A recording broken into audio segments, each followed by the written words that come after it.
Lowkey is a professor of the streets. He's a wordsmith, he's a musician, he's a hip-hop artist at the top of his trade, and he's the host of the Watchdog podcast, veteran political campaigner and all-round hero. It's Lowkey, and he joins me now. Lowkey, welcome. You're a football man like me, so we're missing the build-up, at least, to the Europa League final. I'll not test you on which side you want to win, but I did want to ask you a slightly football-aligned question.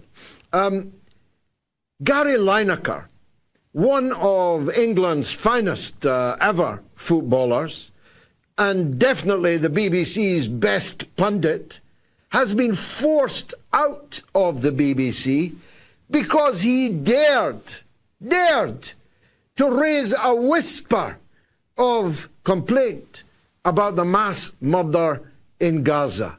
What does that tell us about him? What does it tell us about the BBC? Well, thank you so much, George, for the very kind introduction and invitation, and I'm very happy to be here. Actually, first, I did want to address your very fascinating poll about whether Piers Morgan is, in fact, a useful idiot of Israel. Now, it's important that people are aware of the following information when they make the decision on the poll. Piers Morgan's show is, while he claims it's independent, it is still something that happens under the auspices of Rupert Murdoch's News Corp International. Now, Rupert Murdoch has a long relationship with Netanyahu, which is, of course, well known. But there's another aspect to Piers Morgan's show which far less people know. His show is sponsored directly by ExpressVPN. Now, ExpressVPN, the sole owner of it is Cape Technologies. Cape Technologies is an Israeli company owned by Israeli billionaire Teddy Sagi. Now, during the war in Gaza, Teddy Sagi has given $3 million to Israeli soldiers, and he also provided $250,000 to help transport Israeli military personnel during the genocide. His co-founder at Cape Technologies is Kobi Menachemi, who was previously an employee of the Israeli spy group Unit 8200. And also the CEO of that organization, Cape Technologies, was previously Ido Ehrlichman, who was a soldier in Unit 217, the Duvdevan unit. They call them Musta'arabin.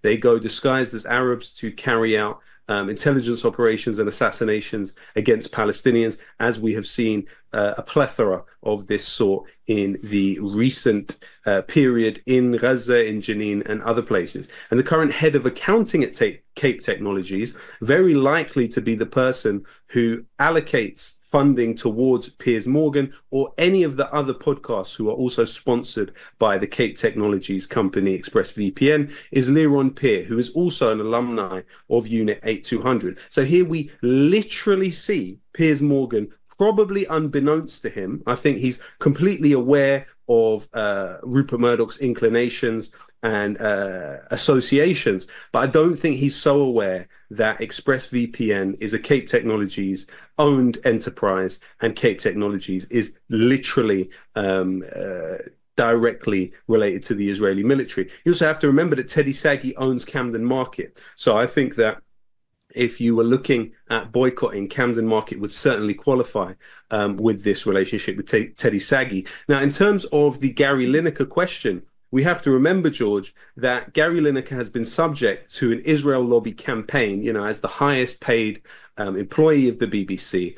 He was subject to this campaign for several years. Now, that campaign was led by UK Lawyers for Israel, which it has to be remembered, when it was originally registered on Companies House in October 2010, it was registered as, quote unquote, Action for Peace. However, in May 2011, the Israeli Ministry of Foreign Affairs had a post on its site dedicated solely to the creation of the UK Lawyers for Israel. It later on, of course, hosted a 2-day seminar with the Israeli Ministry of Foreign Affairs and the Israeli Embassy in London, and of course hosted several speakers from the Israeli Ministry of Foreign Affairs. It is essentially an arm of the Israeli government. And the head of this organization, which has militated against Gary Lineker for so many years, Jonathan Turner, actually has gone on record as saying that the blockade of Gaza will actually help decrease obesity and thus increase life expectancy in Gaza. Just so you have an understanding of what type of maniacs we are actually dealing with.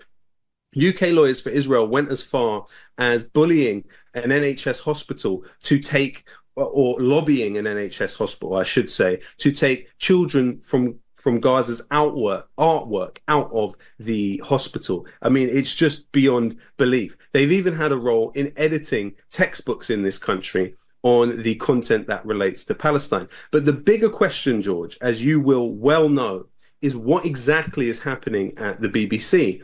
Now, you have to remember that currently in a key position at the BBC, in charge of, according to the BBC website, upholding and protecting the independence of the BBC, is Robbie Gibb. Now, who is Robbie Gibb? Robbie Gibb is, simultaneous to his job at the BBC, the sole director and owner of Jewish Chronicle Media. Now, the Jewish Chronicle, which was found to be producing stories that seem to come directly from Benjamin Netanyahu's office, is a well-established pro-Israel smear factory, which has smeared yourself, I'm sure, hundreds of times, smeared me tens of times, and pretty much anyone who supports the Palestinian cause has, of course, been written about in derisive tones by the Jewish Chronicle. Now, surely that is a clear conflict of interest for Robbie Gibb to have this role at the BBC, supposedly upholding independence, at the same time as being the director and owner of the Jewish Chronicle. But his conflicts of interest actually go farther, George. So on his personal declaration of private interests, Robbie Gibb stated that he currently has a job at Kesk CNC, which is a PR company. So he's employed by this PR company, which was founded by a chairman of the Weizmann Institute in Israel, Gershon Kesk, at the same time as he's employed by the BBC. Surely, being employed by a PR company and a news company, these things would rub up against each other. But what also needs to be stated is that Kesk is a subsidiary of the Publicis Group. Now, the Publicis Group, according to its CEO, has staff that are currently in the Israeli military fighting in Gaza.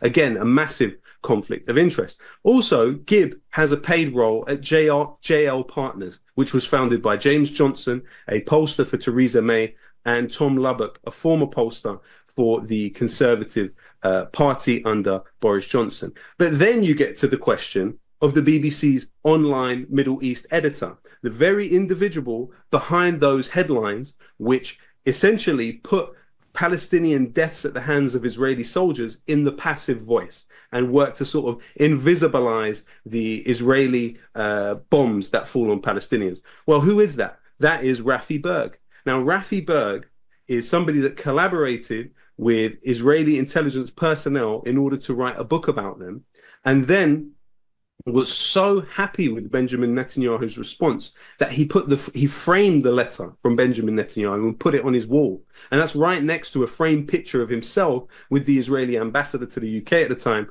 Mark Regev.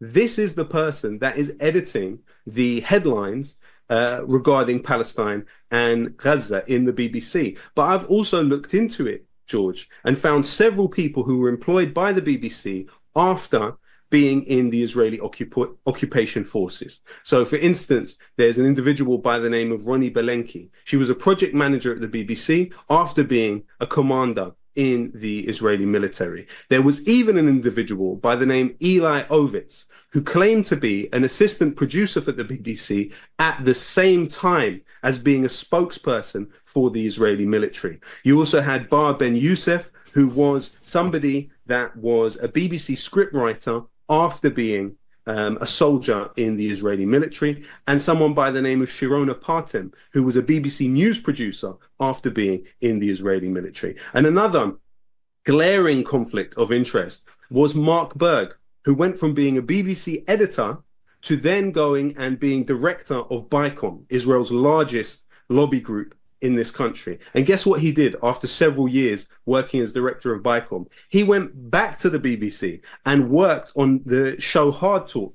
for example, and other key BBC shows. So really what we're talking about here, George, is what happened to Gary Lineker being a symptom of corporation capture. We are seeing clearly that Israel has pro-Israel forces deeply embedded within the BBC who will be working lock in step with the Israel lobby outside of the BBC to engineer something like what has happened to Gary Lineker. There's another football story relating to Israel-Palestine. In the 20-year kit man of Arsenal Football Club, supported, it's said, by the British Prime Minister Keir Starmer, they have sacked their kit man for his entirely private Facebook postings, which have nothing to do with Arsenal, nothing to do with his job, because he was a supporter of the Palestinian people. Has Israel conquered the football industry too? Well, it's worthy of note, actually, that the wife of Stanley Kroenke, the owner of Arsenal now, is through the Walton Family Foundation. They have investments directly into pro-Israel organizations. And so while, unfortunately, the Arsenal fan base may not be that way inclined, you do have a strong force at the club right now pushing in pro-Israel directions. Of course, I had a friend of mine who used to feature on AFTV, the popular YouTube channel, and when he dared to wear a Palestinian badge on his kit, he was told by Robbie, the head honcho at AFTV, that he either takes off the badge or leaves the channel. And that's what happened. He left the channel. So unfortunately, this gentleman at Highbury is not the first victim of this cancel culture operating within the football world and within Arsenal, to be specific. But, you know, as you can see, George, someone who has given decades of your life to the Palestinian cause, we are really at a new juncture with all of this. You have the liberals of yesteryear who did Israel's bidding in the attritional war against Corbynism, where they cancelled everything that moved or breathed in a pro-Palestinian direction, today hand-wringing and in disbelief about Israel and its butchery against the people of Gaza. And there is really a bitter vindication in that for all of us who have really given so much sweat, tears, and actually blood for the Palestinian cause across these decades. I was going to ask you about that latter point. Let me invite you to expand on it.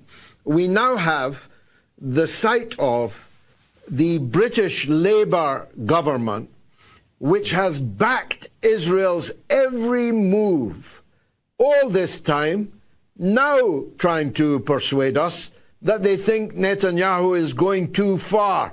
Do you believe them? Well, actually, George, as has been found, there were more arms shipments to Israel carried out by the Labour government than there were by the Conservative government. For starters, we know that Britain has sent the R1 Shadow spy plane on the top of Gaza, even just a few hours after David Lammy's theatrical speech in Parliament yesterday. We know that everyone from Lammy to Keir Starmer have been funded by key Israel lobbyists like Trevor Chin and others. And also on top of this, we know that through Aquatiri, Britain is sharing intelligence with Israel and has been helping it. One of the specialities of the R1 Shadow spy plane is target acquisition. So we have to even wonder, in the cases where British citizens were killed by the Israeli military on the very same day that you had the British spy planes over the top of Gaza, what type of culpability are we talking about here? These people are attempting to legally cover their backs. But also it's worth noting that the UK Foreign Office admitted that at least 80 British nationals were in the Israeli military just a month before October 7th. You've got an individual like Sam Sank, who filmed himself fighting in Gaza between December 2023 and January 2024. This was someone that also met Boris Johnson as an Israeli soldier. You've got other figures like Hani Volker. This is a British citizen who has been there fighting for Israel. Daniel Menza, and even the son of Lord Wolfson, a conservative peer in the House of Lords. But you have to remember, George, that this is also a structural arrangement. You have an organization like Garan Tazaba, which directly facilitates the journey of people from outside of the Israeli entity into it to join the military, and sometimes even without having citizenship in Israel. So Garan Tazaba has offices in Finchley in this country and is still operating from here. But overall, we've looked into it, George, and we have found around 5 to 6 charities in this country directly materially supporting the Israeli military and its soldiers throughout the genocide. Now, what are those charities? Firstly, there's the UK Friends of the Association for the Wellbeing of Israel's Soldiers. Now, that is headed by the former head of British forces in Iraq and Afghanistan, Richard Kemp. And that organization has literally built swimming pools for Israeli soldiers not far from the torture camp of Sidi Tayman, where you've seen Palestinians raped by Israeli forces. You've got Technion UK, which directly trains people, even in intelligence gathering, to move them into the Israeli military. Another organization that is a charity in this country, ORT, which also works on arming the Israeli military. You've got Beit Halochim, which translates to House of the Warrior. Now, this charity raised in one night in London £2 million for the Israeli forces during this genocide. Another one, UK Toromit, which funnels funds into the Israeli military and then works on with particular groups like One People to provide arms for the Israeli military. Another one, British Friends of Israel's War Disabled. This organization has actually brought 5,000 Israeli soldiers into this country. But you also have to remember, when it comes to the question of the Labour Party and these organizations, I've found people that fund both these organizations arming the Israeli military and fund the Labour Party. So, for instance, Israel lobbyist Victor Blank gave £175,000 to Rachel Reeves prior to her becoming the Chancellor of the Exchequer. This was at the same time that he was funding 3 organizations that directly fund the Israeli army: Beit Halochim, ORT, and Technion UK. So there needs to be a lot of court cases. There needs to be a lot of people arrested, including the Prime Minister of this country, Keir Starmer, and the previous Prime Minister of this country, Rishi Sunak. Well, let's hope so. And if they have any sense, they'll make you the head of the prosecution of these individuals. Your breadth of knowledge and detail is simply breathtaking. And I'm very glad and proud to know you. Thank you, Lowkey, for joining us on the mother of all talk shows. Wow.